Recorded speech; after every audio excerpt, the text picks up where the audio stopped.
Hello and welcome to the new Persian Times, a platform created to raise awareness on all things Iran. I am your host, Andy Alem. My guest today for the sixth episode of this podcast is Dr. Yass Alizadeh, a PhD professor of Middle Eastern and Islamic Studies and Persian Program Coordinator from New York University, NYU. Dr. Alizadeh and I met each other at a Women Life Freedom protest in New York City. Her knowledge on the geopolitical landscape that has shaped Iran to where it is today was incredibly insightful during our brief encounter. So I decided to welcome her to this new show I created, where we could dive deeper into the complex discussion that is Iran.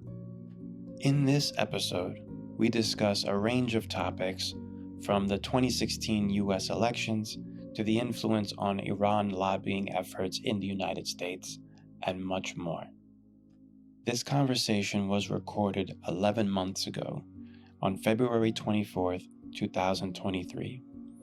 Just a few short days after, I was rushed to the hospital for an emergency surgery.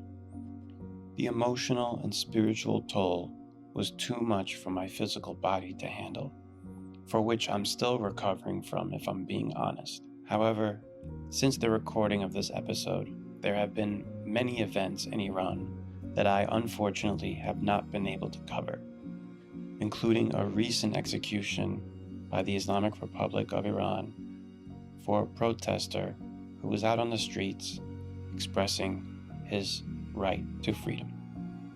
His name was Mohammad Khotbatlu.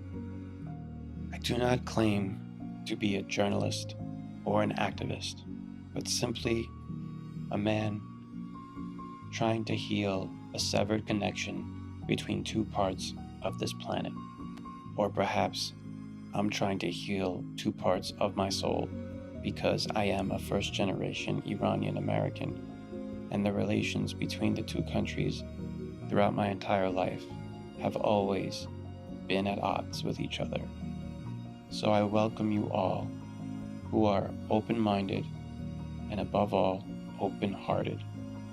With passion and with curiosity, we can move forward together towards a bright future. I love you all.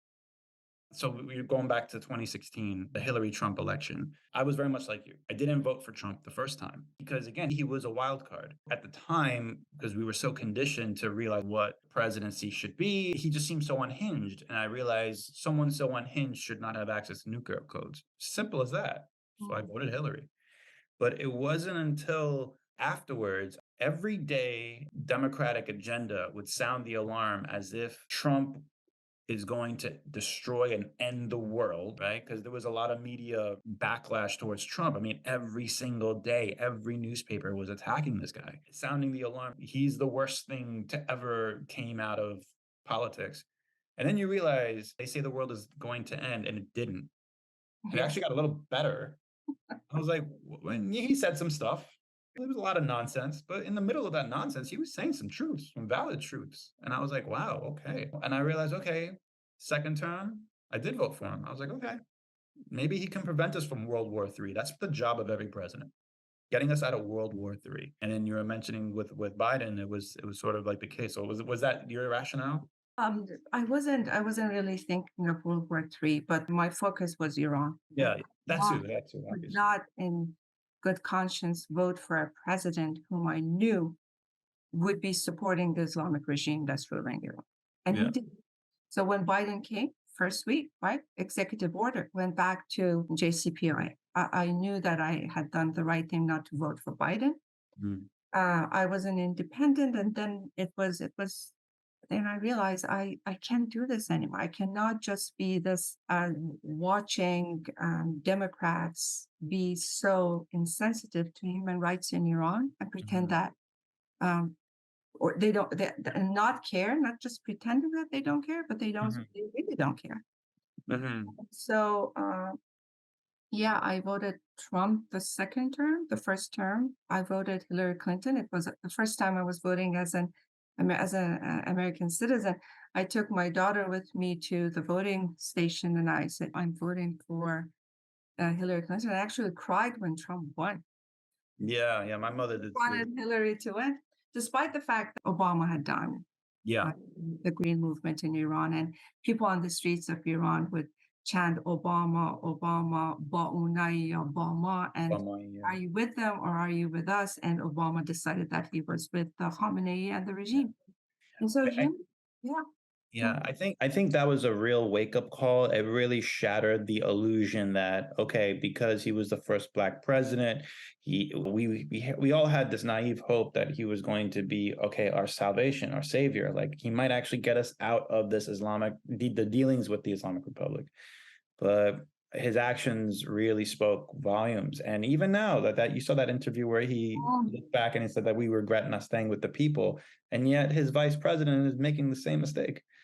Yeah, It's yeah. like what? So my question to you is, well, what do you think is driving the democratic ideology to do dealings with this regime? Is there an ideology? Is it just something that they're used to doing? Is it because that the people don't have the power?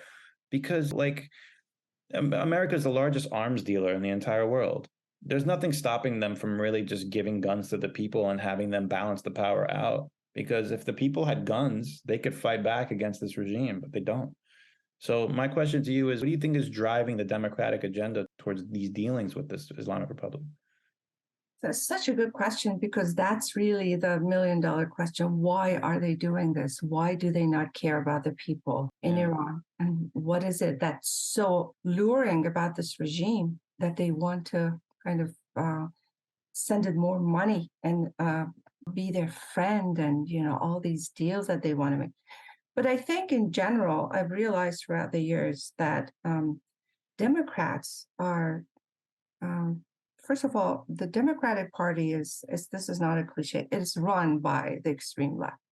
Yeah, the radical left. Yeah, The absolutely. radical left. So it's they're younger and they're more interesting, and so the young people in the United States, the majority of them are, I would argue, Democrats and leftists. Yeah. And so it's good for the party to be closer to the extreme left or the far left than just stay in the middle and be closer to kind of a conservative Democrat. So they're not. They really are going to the left. And they have their ideology. I think they are what you can call political realists. And political realism really doesn't care about what happens within the borders of a country. If they're hanging their people, if they're torturing, if they're raping, political realism in world arena cares about what that country does as a unit to the outside world, and they want to contain it. So, and that's scary to think that they don't really look at Iran as a country that has 80 million people living and suffering. They really look at it as as a unit that needs to be contained, that needs to be dealt with. So that's where they come from. It's their idea is political realism, and for world order, which they really care about. Yeah, they have been kind of closing their eyes on what's happening in Iran. Apart from the fact that Iran in world stage has played a really bad role by sending millions of dollars to its posses across the Middle East and causing so much disarray in the Middle East, and really with regards to Hezbollah, with regards to Hamas, with regards to militia in Iraq and Yemen, Syria. But then again, I think to them, the cost of having Iran sending money to the militia in the Middle East, the cost of it is less than really dealing with Iran. I cannot like people who think like that. I cannot. So that's why. So I'm kind of breaking up with Democrats. I don't think that they are very mundane terms, nice people. Yeah, so that actually reminds me of a theory that I've developed over time, because for the longest time I was Democrat for the same false ideals that I had once believed in. The voting age in this country is 18. It's like, how can you have the cognitive development to understand, to participate in the voting of an entire country, but yet you are not capable or competent enough or responsible enough to have your first sip of alcohol? So again, that's puzzling to me. And I realize the democratic ideology really does pander to culture, film, movies, music, and young people in any way they do that, right? This is why this oppressed versus oppressor narrative resonates so deeply with younger people. And this is what the Democrats' engine of the driving force of fear-based mind control is driving them. Because when you are a child under the age of 18, you have no legal rights.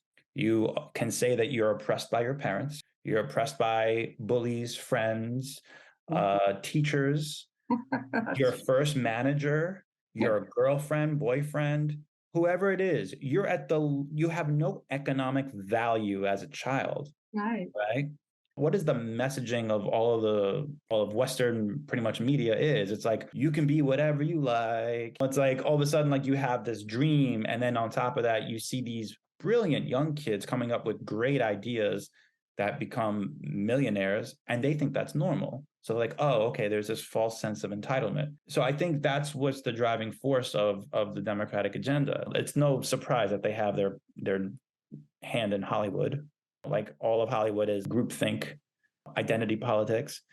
This is why I truly have been paying attention to Jordan Peterson for the past 5 years. I love his work. He cuts right through the nonsense, really just helps people on the level of the individual to help better themselves. My question is that something that you might agree with? Is that fact, or is this just something that I'm just thinking about? This has just been my observation. I mean, I'm curious to hear what you have to say. First let me say that I don't know Jordan Peterson. One of my students, who happens to be probably one of the very few Republicans, and she also follows Jordan Peterson. She said, you have to say, okay, but I never got the chance to. I don't know who he is, but I know young people like him. What you're talking about is hegemony. So, and hegemony, people think it's the government that rules, can start the hegemony. Nah, no one really, no intellectual, young people in general, and even older people, they usually do not follow what the leader of the government says. Mm-hmm. They need to kind of start to make start a discourse that people will absorb and love and follow, and hegemony is what they do. So they start a discourse, it becomes discursive, and they run with it, and it's hegemony. Democrats are good with it, because who doesn't want to be cool? And it's very cool to be a Democrat. If you're young. If you're young. Actually, if you're young, older do it as you're older. Older people who don't want to, who pretend. Oh, no. Well, yeah, no, there's a lot of older, like my neighbors, they're like in their seniors, and they're very liberal. Yeah. So this is what Jordan Peterson talks about, right? He literally says that orderly people, there's a difference between orderly people and people who are not orderly.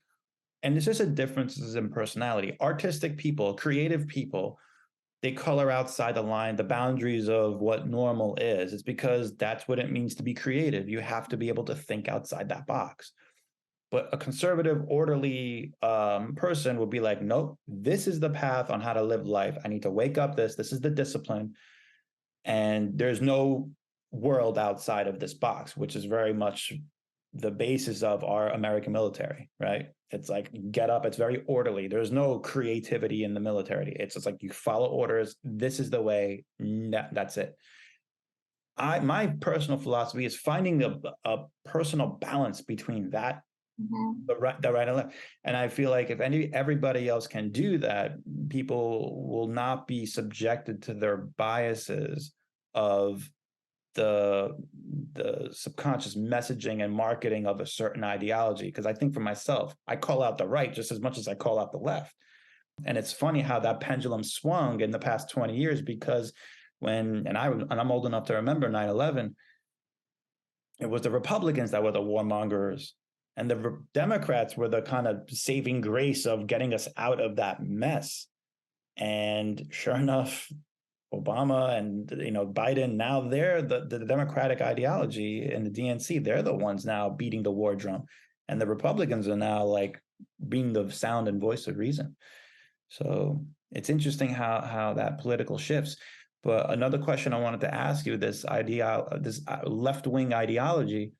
Um, Not to say that it's good or bad, but it just seems like history is always played out in a way where any revolution that happened, like for example, our Iranian Revolution in 1979, that was the basis of that ground up grassroots movement was based on a leftist ideology. Absolutely. Like, I'm not wrong for thinking that, right? Like, can you explain that? Well, this is 1970s, and 1970s was all about being a leftist, being a communist, being for the proletariat, for the poor, for the well, everybody needs to be for the poor, has to be for the poor, aggrandizing the idea of poverty and making it look actually nice, and that's horrible, and that's what the left has been doing. So instead of trying to take everybody out of poverty and having a bourgeois society, right, middle class, they're kind of saying that, yeah, we're all for the proletariat, for the poor, and it's like, yeah, shouldn't we all become middle class? And they hate the middle class. Why is that? Because the middle class is what beats. It's what pretty much drove the Industrial Revolution, and it brought prosperity in the 50s, right after the war. I mean, a strong middle class is really what drives a country. But even though now, I don't believe so, because it goes back to Marxism and the idea that there's no way, and the dialectic, that there's no way that there could be a few people living a good life unless there's a majority that is poor. So that type of, if you come from that ideology and believe that if you have a group of people that living a good life, there's definitely a majority that has to kind of suffer in order for that minority to have a good life. If you come from that type of view and worldview, then everything you see is in that worldview. And yes, it's true that our authors, intellectuals, poets before the 1979 revolution in the 50s and 60s, not so much 50s, but definitely 60s and 70s Iran, where socialists were really communists. They were Fadayan Khalq, they were Mujahideen, they were writings. If you look at what they wrote, it was all about the misery that they saw around them without thinking, okay, so if we have poverty in the villages of Iran, how are we going to solve this? Rather than, that's not what they were after. They were just thinking, there is poverty, there is misery, there is illiteracy. Instead of putting their minds into, okay, let's solve this issue, let's solve this problem. And that's basically where I would argue the left has always come from. It's like, we hate what we see, and we're not going to give a solution other than annihilation of the system. So they're basically anarchists, in my view. And the 1979 revolution was ultimate anarchy. So you touched on a very good point. And then going back to what you were saying about Jordan Peterson and why he resonates with people, and this is what I intuitively always knew, but he had articulated it very well.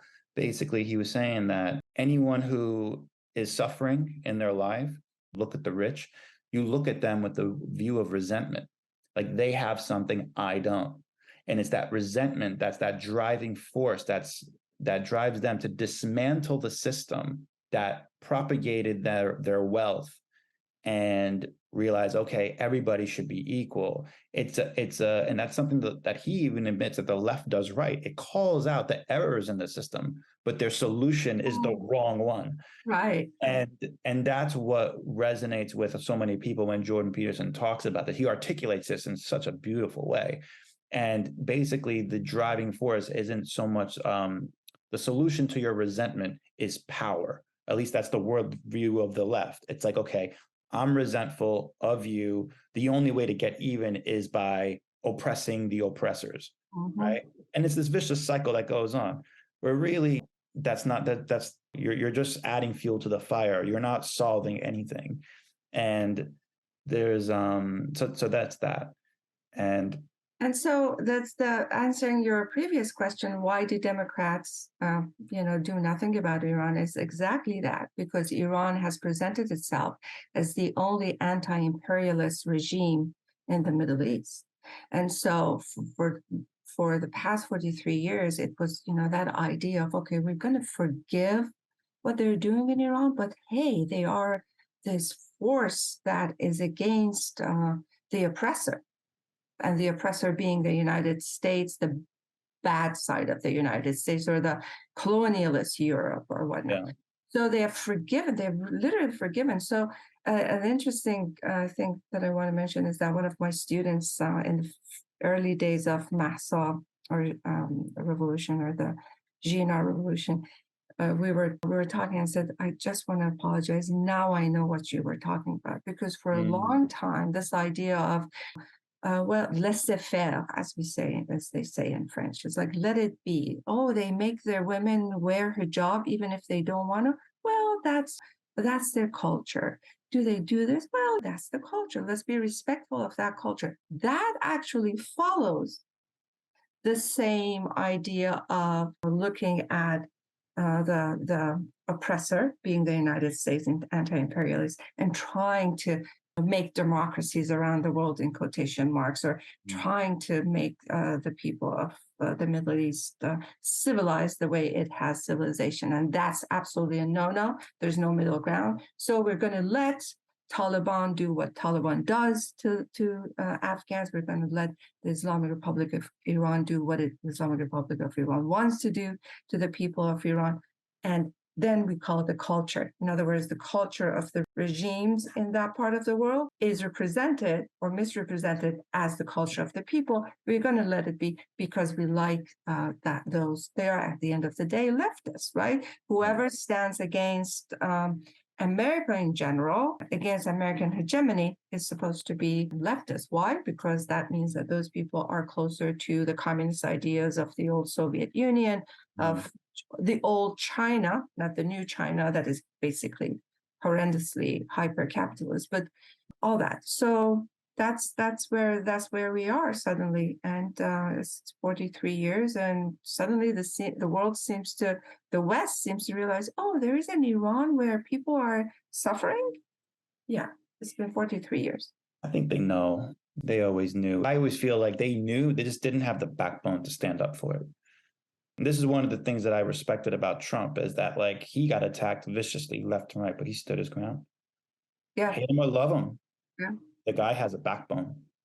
And I think that's one of the admirable qualities that we look for in a person who we would want in a leader, someone who's powerful in a way where it almost goes back to the ancient biblical story of Christ, where he was ascending to a higher power. He's the Son of God, trying to do the right thing, spreading the message of love, and getting viciously attacked for it. And this is something that I've realized in our community, where anyone who tries to rise up or speak out or be in the public spotlight, like I have a friend who is doing so much more than I am, and he's getting attacked. And this is just, and it could be with any culture. It just so happens that I'm seeing it in our culture, that we tend to bring down those who try to ascend. And instead of being supportive, it seems to be a natural instinct, which is a flaw in the human condition, to bring down those who are ascending to, let's say, a higher purpose. And it could be that driving force of resentment is because, okay, and I've had my fair share of haters. They look at me, I'm out, I'm enjoying my life, I'm actually happy, I'm at peace, have a good time. I can do both, I'm competent, and I have a few haters pointing fingers at me too. And this is a problem in our culture. And is it a cultural thing, or is it a flaw in the human condition? Or, like, I guess, I don't know. It's just something that I've noticed and observed. And I'm sure it's a driving force in our politics, because you have these Democrats in power who are on the opposite side of the table with these mullahs, and they're literally cowering to them. It's because they don't have a backbone to say, no, you're wrong. You know? As we speak, they have actually asked England to not put IRGC on the terrorist list. The radio and TV, state radio and TV in Iran was on the terrorist list, but they are not renewing it. America said we're stopping it. Mm-hmm. So this administration has done really awful things to the Iranian people. But I have to also mention this, and I said that before you started recording. I am, on the other hand, grateful for a democratic government to be in place, because if it were not for Biden, who is a Democrat, I would say I doubted if Iranian people, this Jina revolution, would get so much support from across the board, from Democrats and Republicans, Right. and from the people on the street, and from young people in America. Oh, yeah. I think it's that if it was Trump, and Trump day one would condemn the mullahs, most probably Pompeo would go on TV and said, "We support the Iranian people." Half of the people you see on the streets of New York and Washington D.C. would not be there. Really? Because the hate for Republicans and the hate for Trump specifically, and Trump's administration, unfortunately, including Pompeo, was really very clear among young people. And it's if this revolution has a voice outside of Iran, it's mostly because of those university students and the younger Iranian-Americans. And I doubted if they would show so much support if there was a Republican administration right now. Very interesting. Very interesting. But I might be wrong, but I've been thinking about it, and I've been grateful, actually, that coincidentally we have a Democratic administration, and they were actually the after Europe, after many countries in Europe, U.S. was still silent. Vice President was silent. Oprah was silent. Yeah. Michelle Obama silent. Yeah. They were like, "What? Why is that?" Because they're such politicized people. That's so shameful. Yeah. But then again, still, and another thing that I'm grateful. If it were not for Black Lives Matter, they're all sort of mimicking Black Lives Matter. Yeah, the passion is there. Yeah. The passion that the students have shown. And I say students because the majority, I've seen older people, but I don't really know them. I know a lot of friends of mine in Connecticut, they don't go to rallies and demonstrations. Yeah. They don't. They want to go back to Iran. They don't want to cut that they don't want to end that opportunity. They want to go see family. Those are important to them. And so I think Black Lives Matter gave the young population in America that they can do something. So these are very interesting. These are coincidences that have helped with the Iranian Revolution, which actually so many people still don't consider it a revolution. They think it's just a movement. It's just a protest. It's not a revolution. I consider it a revolution. I agree. I'm with you wholeheartedly. It's a revolution because I'm speaking it into existence. That's why. And if you don't speak it to existence, then it won't be. BLM definitely provided a vision or a path for young people. Okay, this is what happened. This is what can be done. But BLM fell short, sadly. So that's my worry. It's like, okay, all the rallies are great. It makes a lot of noise, but there needs to be a follow through.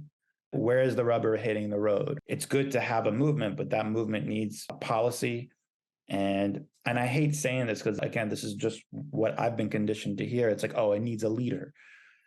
I don't believe it. I think it has 5 leaders, 6 leaders. Everyone's a leader in this, in my opinion. This is the beauty of what I'm seeing now. It's like we're all looking up to ourselves. Like I see myself as my own leader in my own way.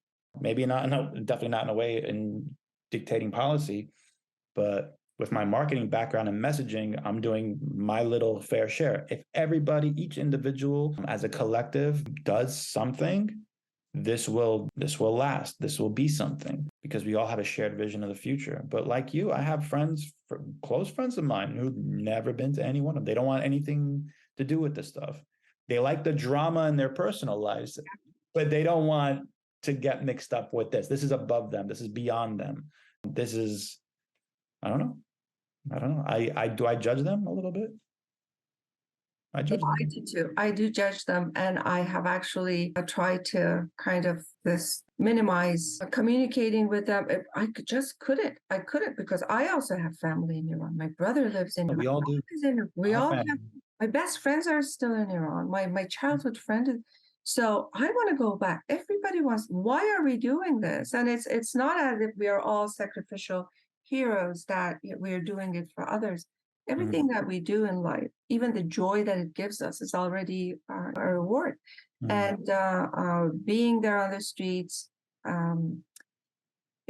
walking in the rallies and protesting, it's part of it is because I love doing this, and also because I love my country. That gives me joy. That there's selfishness in it. I will never say there isn't, but it's very difficult. It's very difficult to. Yeah, it's much easier to divide people than uniting people. Absolutely. It's difficult to forgive people who have not lifted a finger outside of Iran, and I think that's a shame. But then I don't know.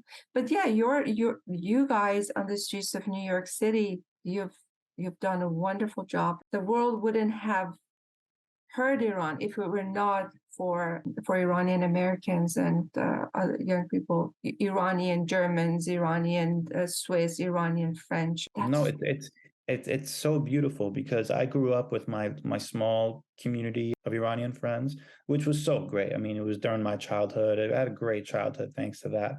But as we've gotten older, I'll admit we've been a bit fractured.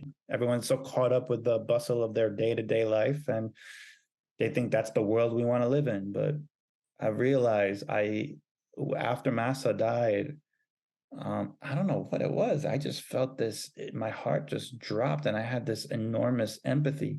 And there's some selfishness to it too. I'm not going to lie. It was part of it, my ego, but really, as a single Iranian man, I kept thinking to myself, they're killing these beautiful Iranian women. For all I know, they're murdering my future wife. And that's literally how I thought. I structured it in my brain. I'm like, you are killing my blood. Like, I'm not married to these women at all. I have no connection to them. But there's something ethereal that's connecting me to them.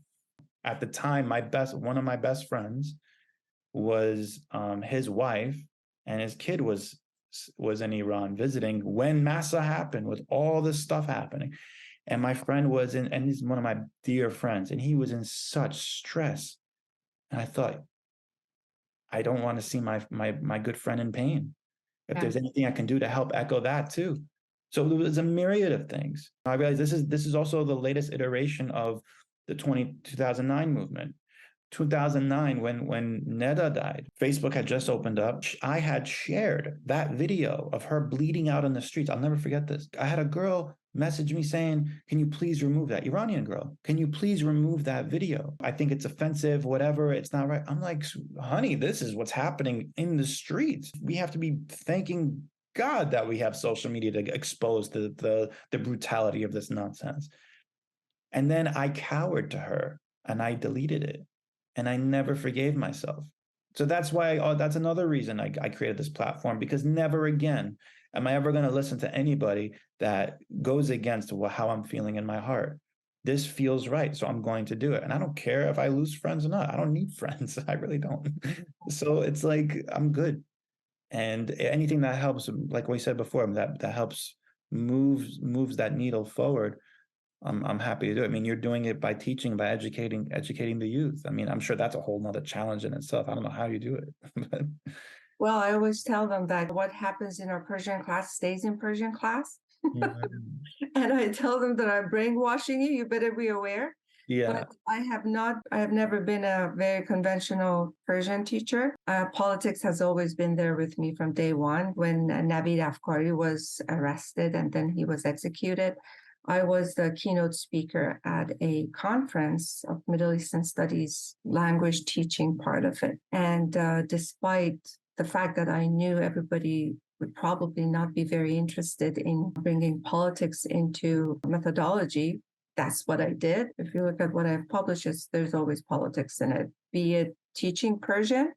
I actually teach Persian through political literature, or literature that I consider political, because I don't believe there's anything outside of politics. When you have left your country and you're displaced and you start a life, I'd never visited America before I became a resident here. And it's mind-boggling to think of it that way. And my mother. This is all of us, right? All your parents, me, my generation. So we are displaced. And so our whole being here, our professions are the result of our being displaced. So our whole life revolves around it. If I've seen my father in the past when he lived, because he died in 2019, and that's the last time I went to Iran. And I said, this is scary. My brother would stay, behind, right at where the police sees your passport, and then he would say yes, and I would say, yeah, okay, you could go. They let me go.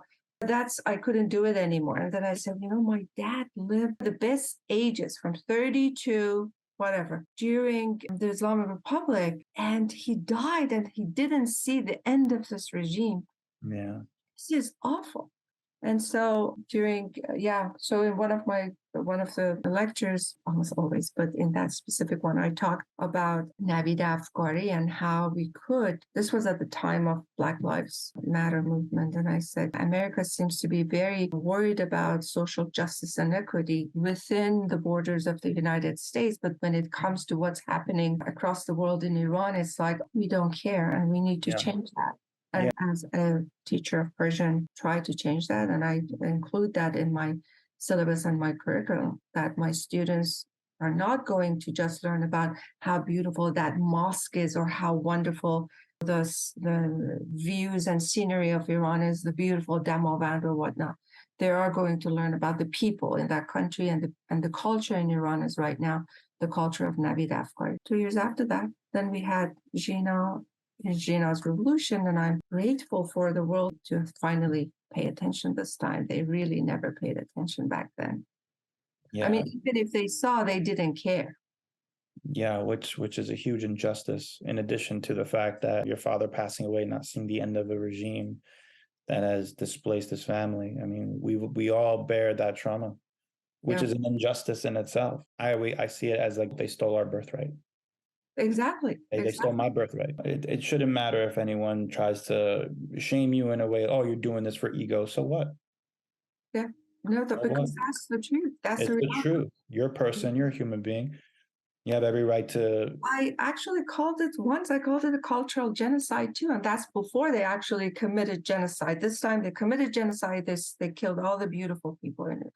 Young people that they killed, they actually targeted the beautiful ones and they killed it.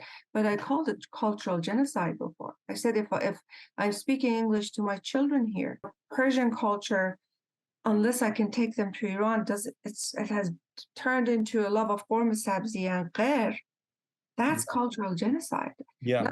Now they're committing cultural genocide within the country, which we were talking about it before you started recording, but also for us being displaced. Is losing the Iranian culture that I grew up with. That's cultural genocide. You just made me think of two things. My friends who haven't attended these rallies, the reason I judge them is because you enjoy your daughter parties. فکر کنی what? فرهنگمون فقط قرمه سبزی بابا کرمه? Like, no. Our culture is so much more richer than that. Okay, who is this guy? This is a girl. Oh. And she was scratching the door, so I had to get. Okay, it's so funny. On my fourth episode, my dogs were doing the same thing, and now here you are doing the same thing. I love dogs. I'm a huge dog person. Yeah. It's another thing, right? The animal abuse. Oh my animal abuse in Iran, right? I mean, that's a whole nother topic of conversation in itself. I mean, like, it's not. You can't even call it a government. It's corruption beyond belief. This is one of the missions in my life here, and to create this platform to get people to see that, okay, it's not just a government of Iran. No, this is truly wicked evil that spawned on the depths of hell here on earth. If anyone who has been putting Iran out of their mind, take a good look at the photos of these generals or these mullahs. First of all, they don't look Iranian.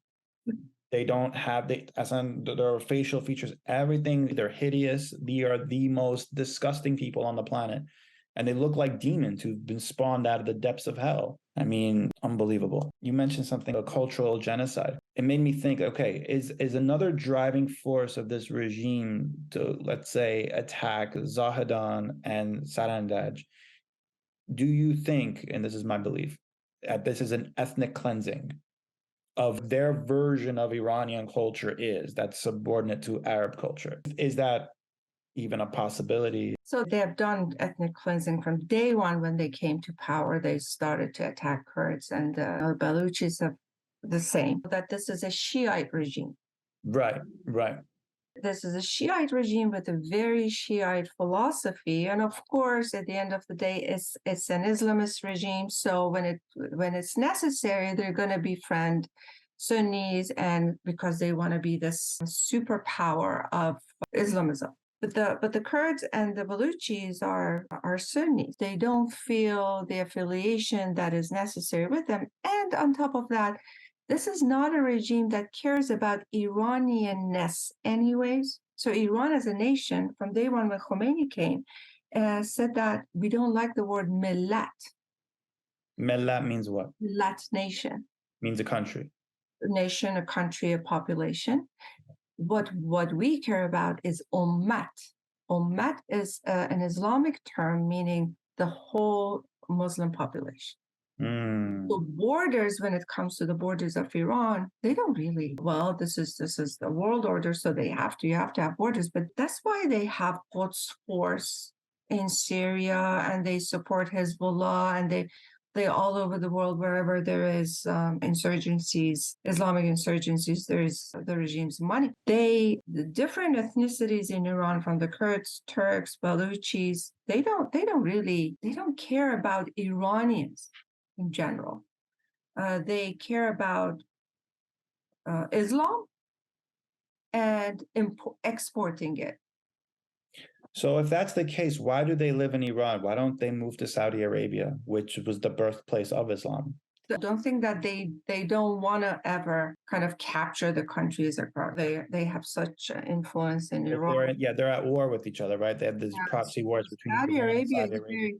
Exactly. Saudi Arabia is very powerful, but they have tried to kind of send money and empower Houthis. Who are Houthis, do you think? Houthis are a militia group that in Yemen that Iran supports. So if they cannot really capture a country, but they can actually keep other countries back from having peace or enjoying a peaceful life, I consider Iran major player in the lack of peace between Israel and Palestine. If it were not for the Iranian regime, there would have been peace in the Middle East a long time ago. Well, there was, right? When the Shah was in power, there was relative peace in the Middle East. Not to say that it didn't have its problems, but the relationship between America, the West, Israel, and Egypt, all these other places, Iran was the peak country. It was the top. I mean, these countries like Dubai didn't exist, Abu Dhabi, Qatar. I mean, these were like peasant farmlands. They were nothing compared to Tehran. And now we're seeing a reverse of that. If you ever watch, there's a new documentary. I don't know if you've watched it or not. Hoveyda, which is I've seen that. Yeah, he was the prime minister. My eyes have been open to the Iran wormhole. It was a great documentary. It's amazing what he did. It is. I think it's in the 4th episode that Khalkhali, who was the chief executioner of Iran at the time, he was, we put Hoveyda in this room, and it was supposed to be quote unquote a court for Hoveyda, and he started reading from the Quran, and then translated to Farsi. He said, we cut your right arm and left leg, and we cut your left arm and right leg, and we do this and that. We do not follow Western human rights or what United Nations says. We have our own human rights. Now we watch this. Back then, I don't think many people had the chance to really see that or watch that court session for Hoveyda, but it's so eye-opening that this regime from day one had this genocidal, maniacal, killing, love of murdering people. And they did it from day one. Yeah. They find Islamic rules and laws and justifications for it so that other countries are quiet about it. Well, that's their cultures. That's how they kill. That's how they murder. They chop hands. And they did actually a couple of years ago, they did chop right and left in my hometown of Mashhad. Oh So my God. then there's Iran lobby that is saying that, well, despite all that, we're going to kind of negotiate with them, trying to cry wolf that this regime wants to make nuclear bomb. This regime can never make nuclear bomb. It has that kind of winning card or winning the whole this idea of excuse that we are going to make nuclear. This regime is never capable of making nuclear bomb. Well, I've read recently that they're now enriching uranium. I mean, it was from a legitimate source. These lobbying groups, it's almost like their mission is to water down the brutality exactly. to the outside world. And now with this Hoveyda documentary, we're getting an inside look on this stuff. And I feel like over time, we're going to be more and more exposed to the tactics and the despicable, horrendous tactics of this regime. And we're finally going to open up to the realities of what it is. Well, Andy, this regime knows that if it makes nuclear bomb, that's the last day that they are in power. This is not something that they know the day that they are even close to having a nuclear bomb, they're going to be bombed. So they're never going to have the. Oh, for sure. This is just they know it, and Iran lobby knows it. Iran lobby has been crying wolf for the past since 2002. Saying that the Republicans want to attack Iran and want to start a war. And year in and out, they've been saying that Iran is making a nuclear bomb. We have to contain it. And otherwise, there's going to be war in the Middle East. They've been saying it since 2002 that there's going to be war against Iran. And we're here. And 23 years later.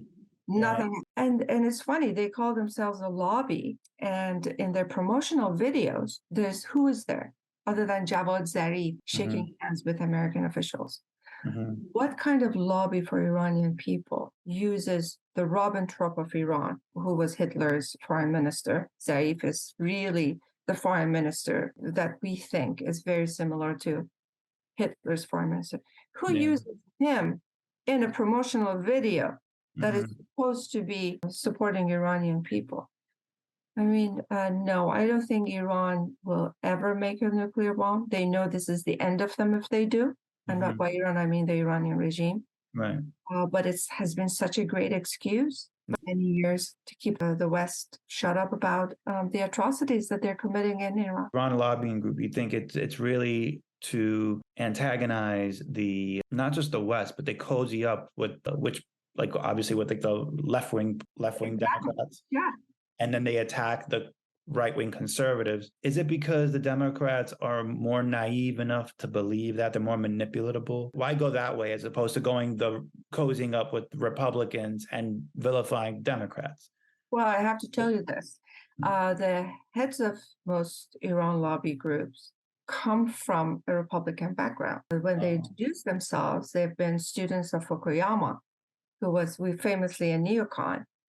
And then they moved. So after their ideas were in the beginning, very interestingly, they've been interns of Republicans. Then they moved to the Democrats because it serves their purpose. I don't want to say Democrats are kind of simple and so they're gullible. I think I don't want to give them the privilege to say that, they're so nice and they're so naive. No, they also have their own agendas. Of course. It's very interesting that even the idea of racism has been, if you're a Democrat, you're supposedly not a racist. If you're a Republican, you're a racist. And when it comes to Iran and the way even Hoveyda says in his court session, don't think for a second that any of these Western countries cares about چشم ایرانی. منظورش میگیم عاشق چشم ابرود نشده. Don't think for a second that they care about the Iranian beautiful Persian eye. They don't care at all about Iranians. What they care about is their own country and what benefits them. So it's very interesting that kind of this idea that Democrats are nicer people, so they are more nonchalant about what's happening in Iran versus Republicans are hawkish, so they want regime change. If I want regime change and Republicans want regime change, then I'm all the way up with Republicans. And if Democrats wants to join this humanitarian ride, they're welcome to do it, but they haven't shown any interest. I mean, I don't think the military-industrial complex will allow that. At the end of the day, the one bipartisan policy would be beating the war drum, because we do have a military-industrial complex. Eisenhower had mentioned his concern in 59. You see this conversation being had in a lot of podcasts now about this military-industrial complex and how it really has been the sole purpose is to create arms because it's good for business. You got military bases all throughout the world. It's easy to vilify the West because of that. I think it's scary if it's both either Republican and Democrat. But right now, the pendulum of sanity is swinging on the Republicans' favor. If they were smart, they would be able to utilize it, capture it, and be a driving force for good. And America has an opportunity to become the heroes like they once were in World War II. Yeah. I mean, I wish I could speak to American politicians and give them a real look of what is going on. And if you're going to go to war, do it with the righteous cause, because it seems like war is going, it's inevitable, because this generation of the Islamic Republic is phasing out. There was a podcast with, I forget his name, Peter Thiel. He was on Joe Rogan. He was a geopolitical analyst. And basically he was talking about China and how this generation of Chinese government is phasing out. And so much of the policies that they're doing now is really like their last resort. It's like they're going to die on the hill of nationalism. And it's like they're going to die. They know it. And I feel that this Islamic regime is doing the same thing. This is the last, because the generation it's like they're phasing out. And everything that happened is happening for a real reason. And in fact, it's expected to happen. It's no surprise to me that once Queen Elizabeth died, that people mustered up the courage to actually get up on the street, because somehow in the deep seeds of Iranian psyche, we feel that British has like some sort of power hold on Iran. I mean, all of these things sort of make sense, and not to sound like a conspiracy theorist, because I hate conspiracy theories, but you look at these patterns and it makes sense. And these are not conspiracy theories. If you look at the history of Iran during World War I and World War II, and you will see how without any permission or any concern or hesitation, they would bring their armies into Iran. They would pass through Iran free for all. The Iranian people are on the verge of starvation in both wars because of these foreign armies that would come into Iran and pass through Iran, as if this is not a nation, as if it doesn't have any borders. So, so history shows us that Western powers have never really had the best of Iran in their minds. They have been for their own benefits and whatnot. But the problem is that the way they have done it, I see racism in it. It's not just politics. Oh, yeah. It's, okay, so Germany, America, World War II is based on racism and based on what Germany did to the Jewish people around the world. But World War I, World War II, other than the main idea of Jewish people, was not the thinking that America thinks that it's better than Germans. But when it comes to Iran, to this day, there is that sense of racism. There is that idea that you are people of the Middle East, your brains are smaller than ours, you don't think as well as we do. And so really what's happening in Iran is none of our business. Yeah, you're third-class citizens. Yeah, you're second-class citizens. That really bothers me, because in terms of geopolitics and every country being for the benefit of their own people, maybe it's understandable, but the idea of approaching it through the lens of hush, hush, you don't really understand that much. You don't really get it. You are of lesser value because you're Iranians, because you're in the Middle East, because we don't really know what you are. Yeah. That exists. It does exist. And I think one of the reasons, just to prove your point, I mean, we go to Dubai, right? Like we just mentioned, Dubai was nothing like 20 years ago. The Iranians that are in Dubai now, they are third-class citizens. Like the way Americans view Mexicans here. There is no respect for Iranian culture for nothing. And one of the reasons why I always try to present myself in the best light is to try to change that image. That's why I always try to ascend to higher purpose or a higher value. It's because no, we are not what your ignorant mind allows you to think. Yeah. I got bullied in high school because of that. I'm sure it was a reason. And now a lot of those kids who really didn't look at twice at me, they see my life on Instagram and they're like, whoa, like, who is this kid? You really came up. It's like, well, no, like I always was good. I think it pissed off the Western powers when the Shah of Iran said, now the brown-eyed people are telling the blue-eyed people what's up, which I think was so cool. But at the time, that I'm sure that pissed them off. And like, oh, okay, you saying that? Okay, we put you in power. We're gonna bring you down. And that's what it was, a self-fulfilling prophecy in that sense. Like he kind of, I think he shouldn't have said that. Play the cards right. But at the time, you're the Shah of Iran and you have all this gold and wealth and power, and you're not thinking about being. He had had enough of it, and you're right, he shouldn't have said that. But even if you look at the interviews that was made by 60 Minutes, what's his name? I forget. The way they talk to the Shah of Iran. Oh, it was very belittling. Oh, so belittling. It was And very belittling, yeah. not that like talking to the king of the country. They're so belittling. And even if I go back to the Hoveyda documentary, there is, I think it's in episode 4, where a French journalist, a female French journalist, goes to Iran and goes to his jail and starts talking to him. And she is so belittling, and as if she is the prosecutor, and the questions that she asks him. And I think at that time, Hoveyda, he's very fluent in French. At that time, when he's looking at this woman, I think the idea that this is really it, this is really happening. She is looking at me as a lesser person. Lesser person. This has always been there. Yeah.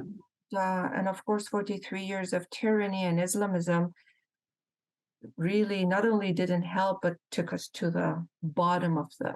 Yeah, no, it definitely didn't help. One last thing, I know we're going to wrap up a little bit. I just want to get your last thoughts, because I could talk to you for like hours. I love this conversation. Yeah, and I love how we both match wearing white. This was not planned. I wanted to get your thoughts on Mujahideen. Huh? Okay, it seems like they are an alternative Islamist faction. Who are they? What's their agenda? Why do they even have a following? To me, they're just such a big question mark. I think I've personally been on the receiving end of their attacks, but disguised and masqueraded as people who support the Shah. It's very suspicious tactics that, I don't know, I just immediately got the feeling like, all right, this is either the regime or MEK. Can you just like talk to me a little bit about, educate me about who they are, what's their purpose, what's their ideology, what are their driving forces, and why do they even have a following, and why is it that American politics value them as second in command to this regime as an alternative? I don't think Americans, because I know a bunch of Republicans have been inviting them, talking to them. They're not. This is a clan. This is a cult, and they're not going to rule Iran. I'm not worried about them. Iranians who know them are not worried about them. In America, I think there's this idea of they don't know what to do, so they're actually holding on to them. But no, zero, zilch, no worries. I'm not worried about it. Okay, so I go back to where they come from. They are the later phase of the leftist Iranians before the revolution. So we had the communists, we had the Tudeh, the communists who were directly supported by the Soviet Union. And then we had communists who were more independent. We call them Fadayan Khalq, and we had Mujahideen, which were the Islamist communists. So they mixed the idea of Marxism with the ideas of Shiism, and they called Dr. Ali Shariati as the father, and he was a professor in Iran from my hometown of Mashhad. He was this Shiite intellectual, tried to turn the rituals and this religion into something bigger than it is, a political ideology. If you read it today, you're going to be truly laughing. That's of the text I use for my students when they are in higher levels of Persian, is the text of Dr. Ali Shariati, to not only familiarize them with the political intellectuals of before the 1970s in Iran, and I also want to know how they feel as young Iranian Americans or young Americans students now about a professor who said these things to students their age back then in Iran. And then the reactions are really fun. It's all about blood and dying and killing and bogus things about Islam and Shiism. Anyways, but he has a lot of followers. So Mujahideen kind of emulated his ideas, and he was also kind of a leftist intellectual at the time, but very much a Muslim. So this new group was made, and they were against Shah. They had a big hand in the 1979 revolution, but gradually you had your Islamists, you had your Mujahideen, and the Mujahideen were kind of losing this kind of battleground. The other Islamists, who were the kind of very devout Shiite Islamists, the ones that are ruling Iran right now, were winning. I had quite a few cousins who were in this group. Two of them, one of them, actually, my other cousin was a communist who was executed by Khomeini. But I also had a Mujahid, an MEK cousin, who was executed by Khomeini. And my two other cousins were also in prison, were also Mujahid, were in prison during Khomeini, and I would go with my parents to visit them and in jail. They were very popular back then, at the early days of the revolution. Of course, I was very young, but then I knew they were very popular. They were like as popular as any leftist group would be. Mm-hmm. And so they were crushed, they were murdered. And then Raisi, who's the president of Iran right now, one of the biggest atrocities that he has ever committed is that he had thousands of them executed in the prisons of Iran. The more the Islamic Republic killed MEK, the more aggressive and cult-like they became. So at this time in Iraq, and helping Saddam, or Saddam gave them a space, they gave them a camp, and they lived there. They actually attacked Iran with Saddam's force once or twice in order to be able to kind of enter the country. And in the 8-year Iran-Iraq war, that's one of the things they did. But they gradually turned into this really vulgar, grotesque cult with women wearing red scarves and this outfit. I have to also tell you, the idea of the type of hijab that you see happening post-revolution is the result of the MEK mentality and ideology. The scarf and the uniform that the Iranian women have to wear is kind of a production of that MEK ideology. Wow. Okay. So gradually they became more cult-like. They committed many crimes in their camps. They didn't allow marriages to happen. They didn't allow people to have children. They had to kind of send their children, if they had children, out of the camp. So literally a cult, a militia cult, and a terrorist cult. That's who they are. And they're older. So they're 60 and up. I wouldn't worry about people in that age category. It's not a huge population. Actually, I met a few of them in the first rally that we did, demonstration. That was Raisi. It was in early September, right after Mahsa Amini's death. If you remember, right, United Nations. And they had the MEK had their own space right by UN, and they were all wearing yellow. If you remember. I actually did not go. My family went to that one, but I didn't go to that one. I went to the one October 1st. But I know which one you're talking about. So I talked to a bunch of them because these are older men. I said, what the hell? Why are you all wearing yellow? What's going on? And are you Mujahid? And they would say, no, we are Sampod. Sampod is an old term. Like, it goes back to 40, 50 years ago, and it comes from sympathizer. We are sympathizers. So they still call themselves sympathizers of MEK. They don't call themselves members of MEK. Many of them had come from California. Some had come from Toronto. And I wouldn't worry about them. A small population. They said, why? Yeah. Well, we have been living like this. The answer was, and there was a bunch of them, because it was funny to me that people would dress the same in a rally. That's and right. They have this Maryam Rajavi, who's like the kind of really a clown, as their leader. This is like the most ridiculous bombastic group that could ever exist in the 21st century. And then a bunch of these older men would say, but we lived like this for many, many years. و خیلی سالاست ما اینجوری ما سمپاتیم و سالهاست ما نمیتونیم الان عقایدمون عوض کنیم. So no, there's nothing to worry about it. That's the least of our worries. Okay, because there's news of this Mariam, I forget her last name. Najavi, and she's being, I guess, invited to speak at certain conferences to be the voice of Iranian people, and it seemed to piss a lot of people off. So again, it's something that scratched the part of my brain that I knew, obviously, she didn't represent the Iranian people at all, but it just seemed like, okay, you're more or less like the alt-right of the Islamic Republic. It's like, what, right. like, what are you doing? You know, like, and how the hell do you have any following? How many more people need to die at the hands of, quote unquote, in the Iranian culture for you to realize, okay, this is not the way to go? Yeah. To be invited to a conference, I just thought that was very puzzling to me. That was unfortunate. That was a Republican move, and that was a really horrible Republican move, and it wasn't the first time. Pompeo had been invited by them. Giuliani had been invited by them. I think they probably paid them some money to go and talk. Is it because that they're just like, they just appear to be organized? Or is it just because they don't know anybody else? Because like I can network really well, and it wouldn't take me a lot of effort for me to pitch myself, because I feel like I can speak on this stuff more than anyone else can.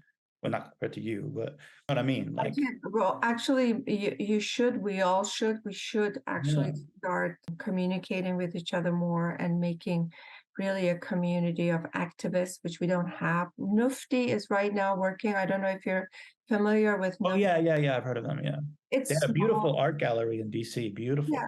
It's small. They're not as active, but they're not as powerful. But they're kind of go head to head with NYAC.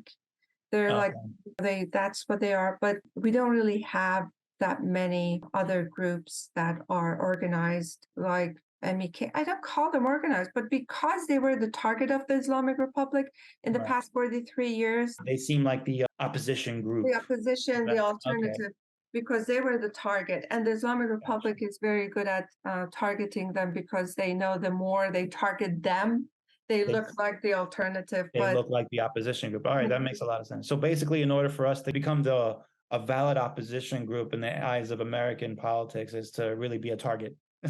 It's like, hey, come attack me. Isn't that true? That's so true. Yeah. It seems like the enemy is targeting, I mean, that's what they did with Masih, right? I mean, they literally, They did. And not just once, but twice. And because a lot of Iranian regime officials and their lackeys, their children are not only in the US, but also in Canada. Oh, yeah. They launder the money, right? Doesn't the government launder their money, right? I think we're just past an hour, but I wanted to just kind of wrap this up real quick and just really thank you. And I really, really, really would love to just have you back again, because you just seem like you have a wealth of knowledge that because I'm learning so much with you. So it's great. I'm learning a lot, Andy, too. And thank you so much for having me, and having you and your voice here supporting the Iranian people matters so much. I want to thank you for that. It matters to me, and I'm sure it matters to the Iranians in Iran and also here. So do promote yourself. Do let everybody know that you exist and you're making these podcasts. And I'm sure young Iranian Americans and older Iranian Americans will appreciate it. It really means a lot to hear you say that. Thank you. Thank you. I just do my small part. I hope it makes a difference, but we'll see. I just keep doing it. So it will make a difference. Yeah. But this was amazing, because this was the first one that I was doing with an Iranian-American. Really? Yes, this was the first time that I had been invited by an Iranian-American to talk. Wow. I've been invited by Americans and others, but it's the first time that I've been talking with an Iranian-American. That matters to me. Wow. Good. Well, then I'll definitely keep moving forward. Thank you. All right. All right. Yazjun, I'll talk to you soon. Thank you, Andy. Merci. Khodafis. Khodafis.